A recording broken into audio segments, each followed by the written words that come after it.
Assalamualaikum warahmatullahi wabarakatuh. Yang terhormat dosen penguji ujian kinerja PPG dalam jabatan tahun 2022.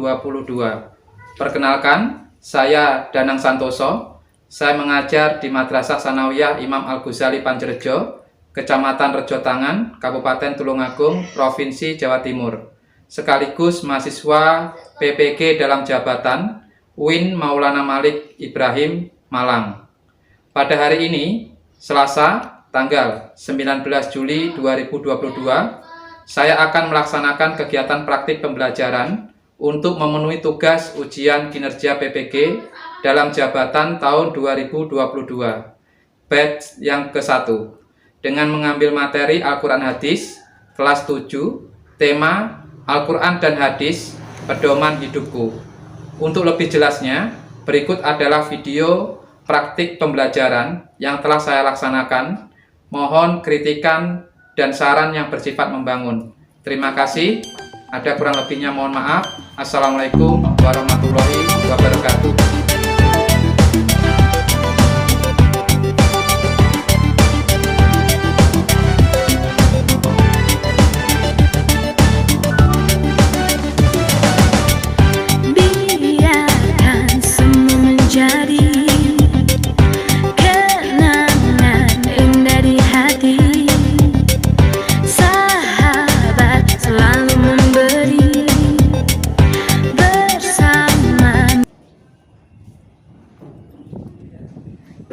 Assalamualaikum warahmatullahi wabarakatuh. Waalaikumsalam warahmatullahi wabarakatuh. Selamat pagi anak-anak sekalian. Alhamdulillah, pada pagi hari ini kita dipertemukan oleh Allah Subhanahu wa taala dalam suasana yang ceria. Saya lihat anak-anak semuanya hari ini kelihatan cerah ceria gitu ya. Tadi di rumah sudah sarapan apa belum?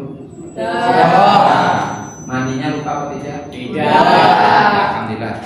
Jadi hari ini saya sangat bahagia sekali bisa ketemu dengan Ananda. Ini pertemuan kita yang perdana ya, karena Ananda kan baru masuk hari ini. Iya. Betul.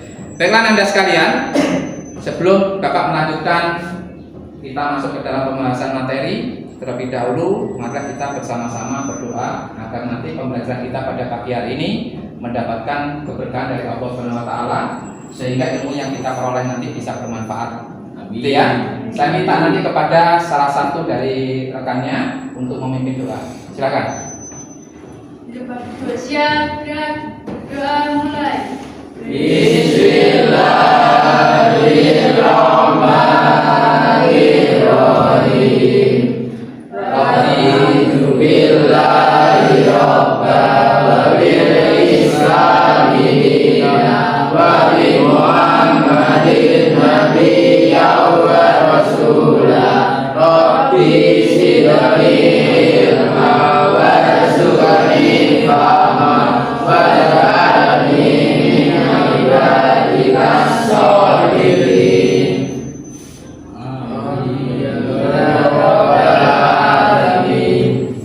Baiklah Anda sekalian, setelah kita berdoa, karena ini adalah merupakan pertemuan perdana kita dan Bapak juga belum mengenal Anda sekalian, mungkin sebaliknya juga di antara kalian belum ada yang saling mengenal, atau seandainya sudah ada yang saling mengenal mungkin 1-2 di antaranya. Jadi nanti Bapak akan mengabsen satu persatu, sekaligus juga nanti Bapak ingin bertanya ya tentang kalian. Nanti tolong dijawab, misalkan namanya siapa, terus alamatnya di mana, asal sekolahnya di mana gitu ya. Iya. Bapak panggil yang pertama Aprilia Fahriliano. Yang mana? Oke. Aprilia Fahriliano dari mana ya? Panjer.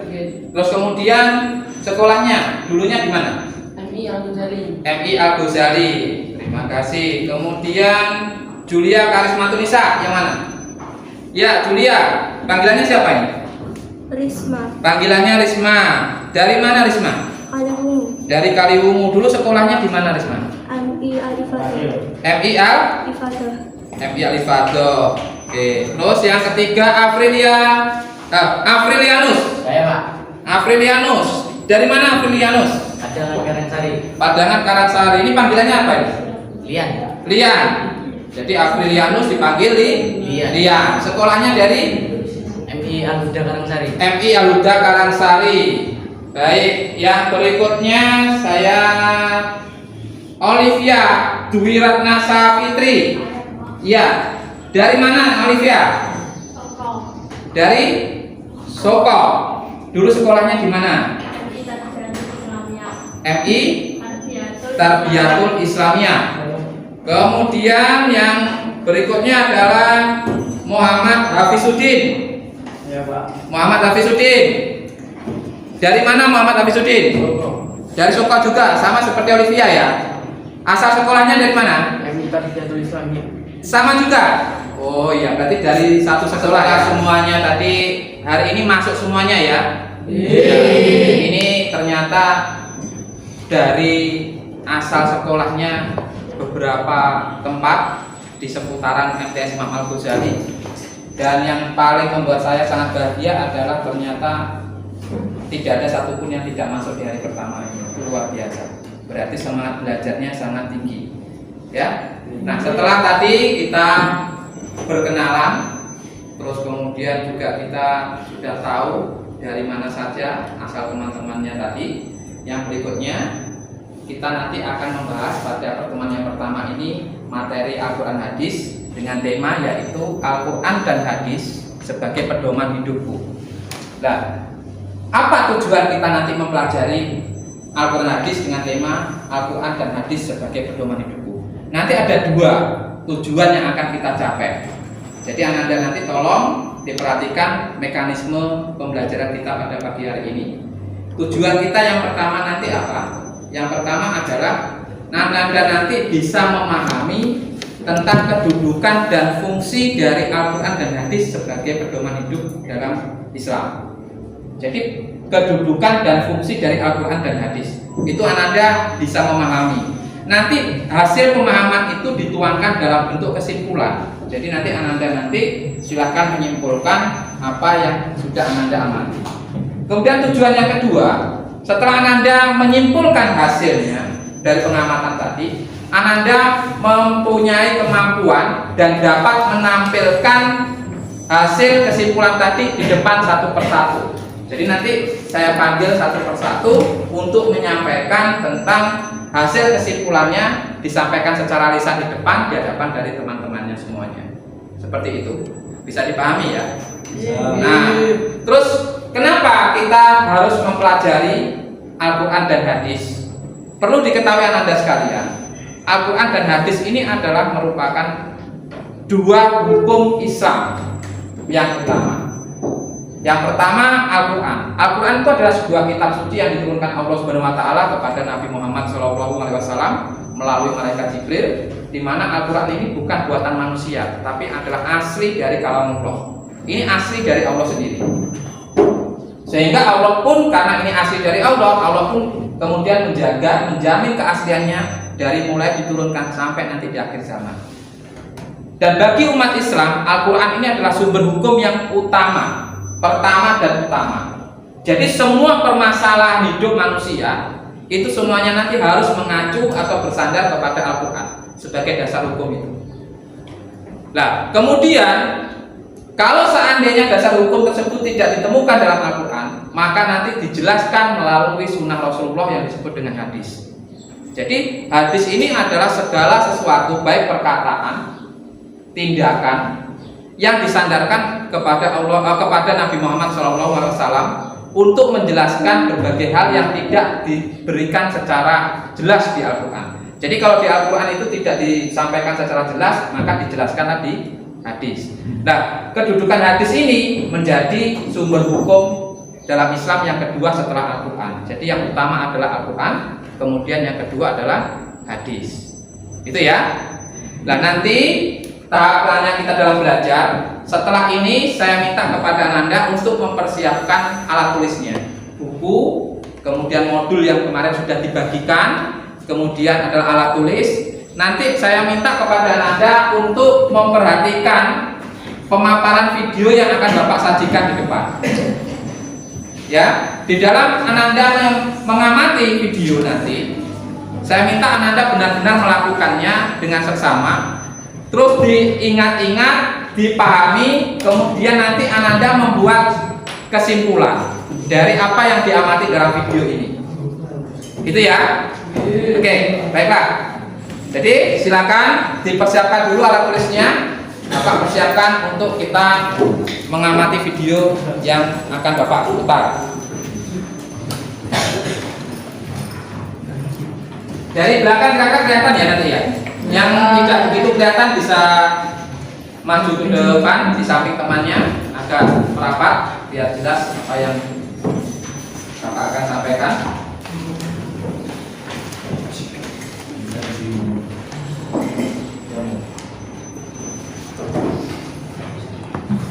Gimana? Sudah siap semuanya untuk mengamati? Alat tulisnya, bukunya disiapkan, modulnya disiapkan, kemudian pulpennya juga disiapkan. Sekali lagi, Bapak ulangi, saya minta kepada Anda sekalian untuk memperhatikan dengan seksama, mengamati apa yang akan ditampilkan di video ini. Kemudian Anda boleh mencatat kira-kira apa yang tidak dimengerti atau kurang dipahami terhadap apa yang ditanyakan di video ini dalam bentuk pertanyaan.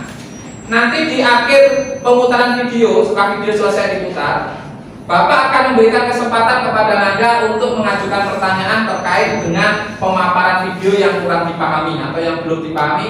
Anda boleh bertanya. Setelah itu, baru Anda membuat kesimpulan dalam bentuk tertulis dari apa yang disaksikan di video ini. Ada pertanyaan atau bisa kita mulai? Bisa kita mulai ya? Baiklah, silakan kepada Anda untuk memperhatikan dengan seksama. Assalamualaikum warahmatullahi wabarakatuh. Selamat berjumpa kembali dengan channel inspiratif Kelana Bakti. Kali ini saya akan memaparkan video singkat dengan tema Al-Quran dan Hadis Pedoman Hidupku. Selamat belajar.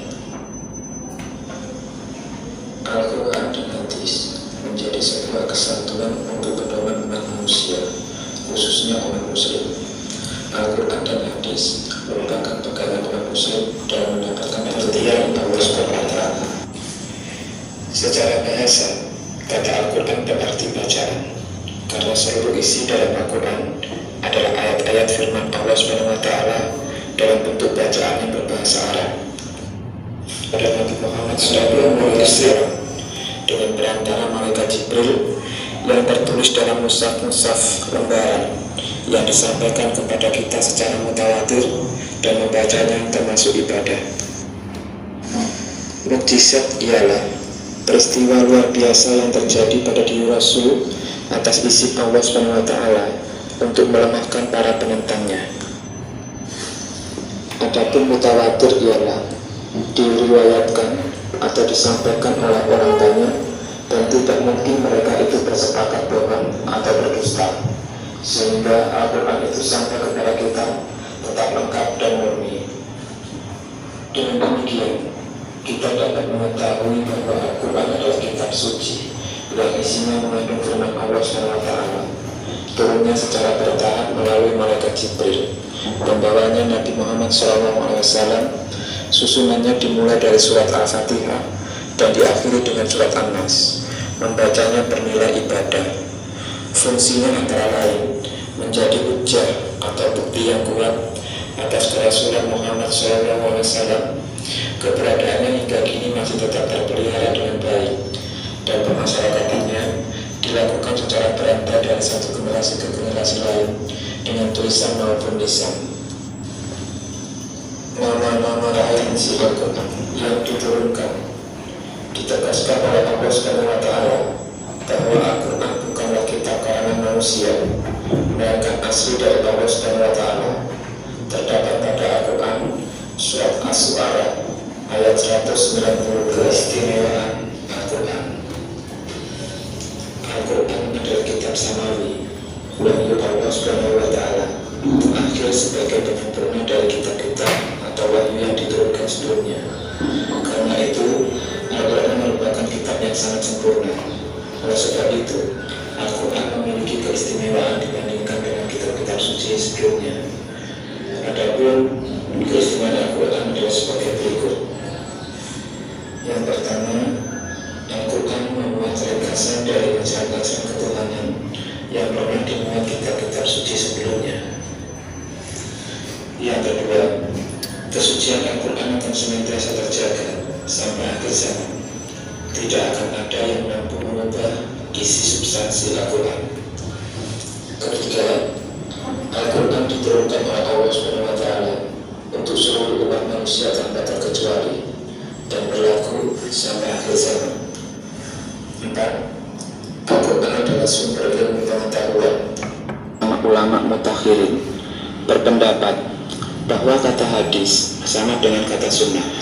Artinya, kedua kata tersebut mempunyai pengertian yang sama. Sunnah menurut bahasa artinya at-taruh atau as-sirah yang mempunyai dua pengertian.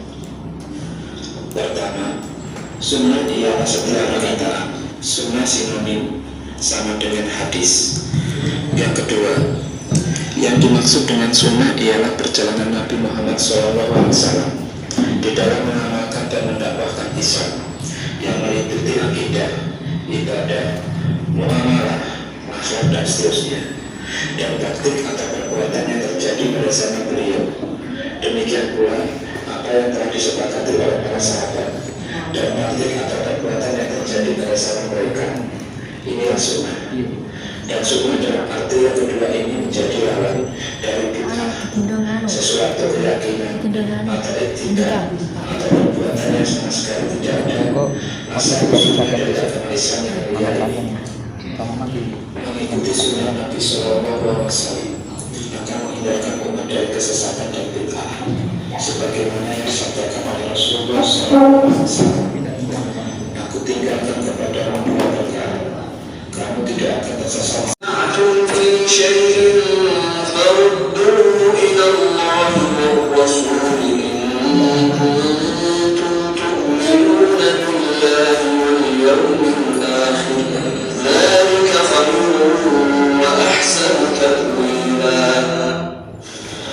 Artinya, wahai orang-orang yang beriman, taatilah Allah dan taatilah Rasulnya Muhammad dan ulul amri pemegang kekuasaan di antara kamu. Kemudian, jika kamu berbeda pendapat tentang sesuatu, maka kembalikanlah kepada Allah SWT, Al-Quran, dan Rasulnya, Sunnah. Jika kamu beriman kepada Allah dan hari kemudian, yang demikian itu lebih utama bagimu dan lebih baik akibatnya. Al-Quran, Surat An-Nisa, ayat 59. Baiklah Anda sekalian, barusan Anda sudah memperhatikan pemaparan video terkait tentang fungsi dan kedudukan Al-Quran dan hadis dalam kehidupan, terutama bagi kita umat Islam. Nah, dari pemaparan video tadi, mungkin di antara Anda ada yang masih kurang paham. Silakan kalau mungkin ada yang mau memberikan pertanyaan. Silakan, siapa yang mau bertanya? Ya, silakan. Sebutkan namanya dulu, kemudian kasih pertanyaan. Rama. Rama. Silakan Rama, apa yang mau ditanyakan? Kekuatan hadis sebagai sumber hukum ditentukan oleh dua segi, jelaskan. Kekuatan hadis sebagai sumber hukum ditentukan oleh dua segi. Jelaskan. Ya. Rama bertanya tentang mengenai kekuatan hukum sebuah hadis ditentukan berdasarkan dua segi. Nah, siapa yang mau memberikan jawaban? Silakan. Ya, sebutkan nama, kemudian jelaskan tadi jawabannya. Silakan. Namanya dulu. Nama Yasin. Silakan Yasin untuk memberikan jawabannya. Pertama dari sisi kebenaran materinya. Yang lainnya tolong diperhatikan ya. Kekuatan tertentunya terhadap hukum. Ya, gimana Rama? Sudah? Sudah. Terima kasih kepada Rama dan Yasin yang sudah memberikan pertanyaan dan juga tanggapan ataupun jawaban. Yang berikutnya saya masih memberikan kesempatan kepada yang lainnya yang mungkin masih ada yang mau ditanyakan. Silakan. Ya, nama kemudian pertanyaannya. Pertanyaan, jelaskan bahwa kesucian Al-Quran akan sampai terjaga sampai akhir zaman. Ya, Olivia bertanya terkait tentang bagaimana Al-Quran itu bisa terjaga sampai akhir zaman, seperti itu ya. Mungkin ada yang bisa menjawabnya, silakan. Tidak ada? Kalau tidak ada, akan Bapak berikan penjelasan. Al-Quran tadi seperti yang sudah saya sampaikan di awal, Al-Quran itu adalah merupakan kalam Allah, di mana Allah pernah menyampaikan kepada Rasulullah bahwasanya di masa Rasulullah saat Al-Quran diturunkan itu ada kaum musyrikin ya, yang mengatakan bahwasanya Al-Quran itu adalah buatan Nabi. Kemudian turun wahyu di mana Allah memberikan tantangan kepada yang meragukan tersebut untuk membuat Al-Quran. Siapa yang bisa membuat Al-Quran, maka walaupun satu ayat, walaupun satu kalimat, bahwasanya Al-Quran itu adalah merupakan asli buatan Allah Subhanahu wa taala. Dan bagaimana Allah itu menjaganya sampai akhir zaman melalui para penghafal Al-Quran. Coba kalau seandainya para penghafal Al-Quran itu tidak ada, maka Al-Quran itu juga diragukan kemurniannya sampai dengan sekarang. Jadi dengan adanya Al-Quran itu ya, kalau kalian lihat Al-Quran itu ketika mau dicetak, maka itu harus ditadjid dulu, harus diautentifikasi oleh para penghafal. Betul apa tidak ini susunan ayatnya, susunan suratnya, penulisannya, maknanya dan sebagainya. Kemudian barulah kemudian dicetak.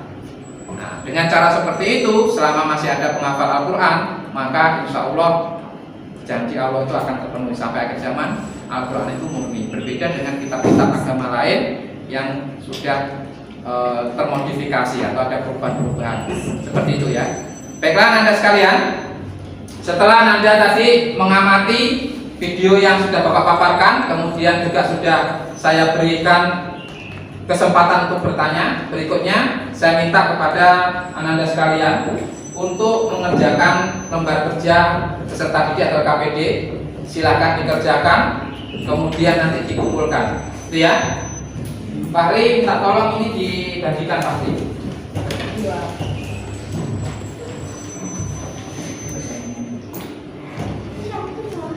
Silakan dikerjakan. Di LKPD tersebut apa namanya itu terdiri dari 3 pertanyaan. Yang pertama, kalian diminta untuk menganalisis tentang gambar yang ada di situ. Itu silakan dianalisis. Dianalisis artinya ditelaah gambar apa itu maksudnya. Setelah itu silakan dituangkan. Nah, kemudian kalian buat kesimpulan dari pemaparan materi yang diajukan di video ini tadi. Dibuat. Silakan dibuat, dikerjakan. Ya, nanti dikumpulkan. Silakan dikerjakan.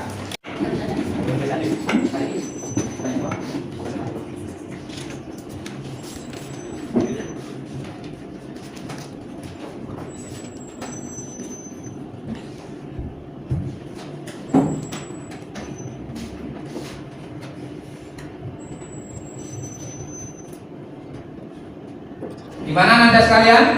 Sudah selesai apa belum? Sudah. Kalau sudah, Bapak akan panggil secara acak untuk Ananda maju ke depan. Terus kemudian silakan dikomunikasikan, dipaparkan kesimpulannya tadi secara lisan di depan. Seperti yang saya sampaikan, karena kita juga masih baru kenal, belum begitu akrab, silakan nanti disebutkan namanya, kemudian dibacakan hasil kesimpulannya secara itu ya, jangan terburu-buru ya ketika membaca hasil kesimpulannya ya, biar bisa didengar dengan seksama dan juga nantinya teman yang lainnya juga bisa memahami. Gitu ya, paham ya? Baiklah, persiapan Bapak panggil. Yang pertama Sima Faiz Ashari. Silakan Sima di depan sini ya. Depan sini. Perkenalkan namanya, nama saya Sima, berasal dari mana begitu, terus kemudian dibacakan kesimpulannya ya, Sima ya, yang kesimpulan saja. Silakan. Nama saya Sima. Lengkap. Nama saya Sima Faiz Ashari. Ya, asal sekolah. Asal sekolah tidak Sima Faiz. Ya, kemudian rumahnya, alamatnya. Karangsari, karena ini perlu ya, nanti siapa tahu setelah ini ada yang mau berkunjung ke rumahnya, dan harapannya jangan sampai nanti hanya sekedar berkunjung tidak membawa apa-apa. Ya. Ya, silakan kepada Sima untuk menyampaikan kesimpulannya, hasil kesimpulannya. Yang keras Sima. Sebagai sumber hukum Islam yang pertama, Al-Quran memiliki kedudukan yang sangat tinggi. Apa? Sebagai sumber hukum Islam yang pertama, Al-Quran memiliki kedudukan yang sangat tinggi. Ya. Sima menyampaikan hasil kesimpulannya terkait tentang kedudukan dan fungsi Al-Quran, di mana Sima mengatakan sebagai hukum Islam yang pertama ya, Al-Quran memiliki kedudukan yang sangat tinggi. Seperti itu ya, betul? Ya, terima kasih kepada Sima yang sudah memberikan pemaparannya. Kemudian silakan duduk Sima. Yang berikutnya saya minta kepada saudari siapa ya? Olive ya. Olive, silakan. Sama seperti Sima tadi, Olive. Diperkenalkan dirinya juga.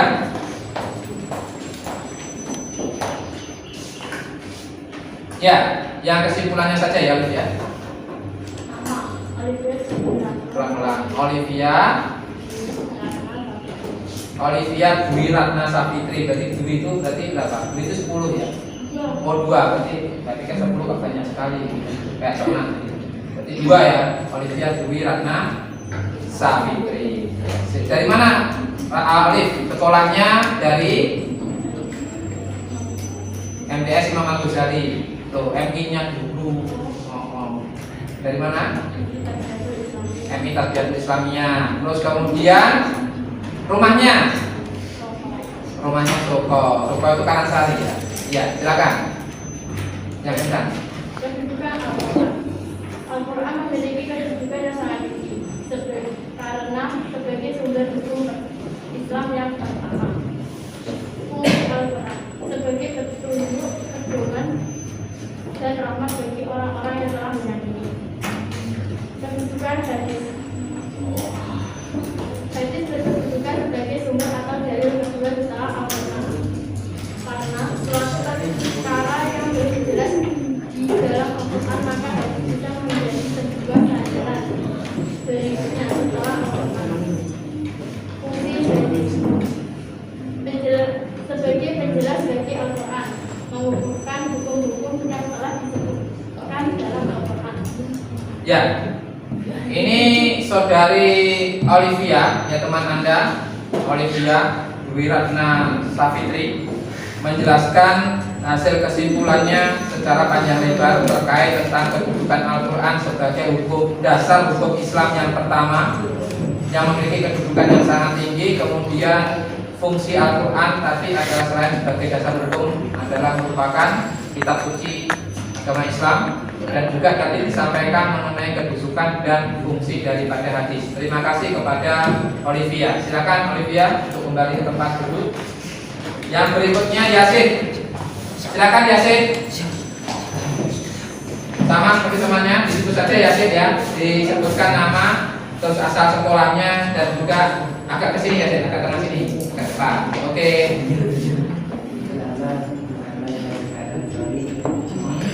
Asal sekolahnya, ya, alamatnya sekarang, tempat tinggal, Padangan, Kalangan, ya Kalangan. Silakan disampaikan dengan jelas Yasin terkait tentang kesimpulannya saja ya, hasil kesimpulannya tadi. Silakan Yasin. Al-Quran sebagai pedoman dan rahmat bagi orang-orang yang menyayanginya. Sedangkan hati sebagai penjelas bagi Al-Quran. Ya, itu ya. Kesimpulan kita pada pembelajaran kita pada pagi hari ini adalah bahwasanya Al-Quran dan hadis itu adalah merupakan dasar hukum Islam yang utama. Yang pertama adalah Al-Quran, itu dasar hukum Islam yang pertama dan terutama. Kemudian yang kedua adalah hadis sebagai penjelas daripada Al-Quran. Al-Quran adalah merupakan kitab suci agama Islam yang diturunkan oleh Allah Subhanahu wa taala kepada Nabi besar Muhammad SAW melalui malaikat Jibril, yang tadi sudah dijelaskan di sini. Ada beberapa cara pewahyuan, ada beberapa jenis hadis dan sebagainya.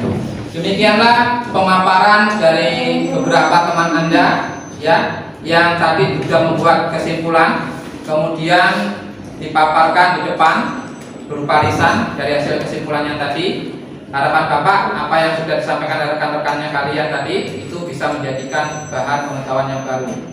Kemudian sekarang silakan saya minta kepada kalian untuk mengumpulkan LKPD tadi. Silakan dikumpulkan terlebih dahulu. Di sini ya, dikumpulkan di depan. Silakan. Ya, terima kasih. Terima kasih yang sudah mengumpulkan. Perlu kalian ketahui bahwasanya dalam pembelajaran kita kali ini itu kalian itu penilaiannya tidak hanya sekedar ketika kalian tadi membuat atau mengerjakan LKPD terus kemudian tampil ke depan, tetapi juga sikap-sikap kalian selama belajar itu juga menjadi bahan penilaian. Harapan Bapak kepada kalian semuanya Nanda itu untuk seluruh guru, tolong semua mata pelajaran ketika Anda belajar harus mengikuti dengan konsentrasi penuh, kemudian juga harus mengikuti dengan semangat. Kenapa? Karena kalian itu sikapnya juga diamati. Jadi dalam penilaian guru itu kepada siswa atau peserta didik itu ada 3. Ada dari ranah afektif. Afektif itu sikap. Jadi sikap kalian apakah ngantuk, apakah semangat belajar, atau ngobrol sendiri, atau kemudian tidak memperhatikan, ngomong sendiri dan sebagainya, itu menjadi penilaian. Yang kedua adalah penilaian kognitif. Penilaian kognitif itu adalah penilaian ranah pengetahuan. Tadi Ananda sudah menyimak materi yang di depan, terus kemudian sudah membuat kesimpulan dari apa yang diamati, maka itu menjadi penilaian kognitif. Kemudian yang ketiga adalah ranah penilaian psikomotor. Apa itu? Termasuk ketika tadi kalian saya minta maju ke depan, mempresentasikan atau mengkomunikasikan apa yang sudah disimpulkan, disampaikan secara lisan kepada teman-temannya, itu menjadi penilaian kami, gitu ya. Jadi apakah punya percaya diri apa tidak, kemudian apakah orangnya itu grogi dan sebagainya, itu ada penilaian bagi kami.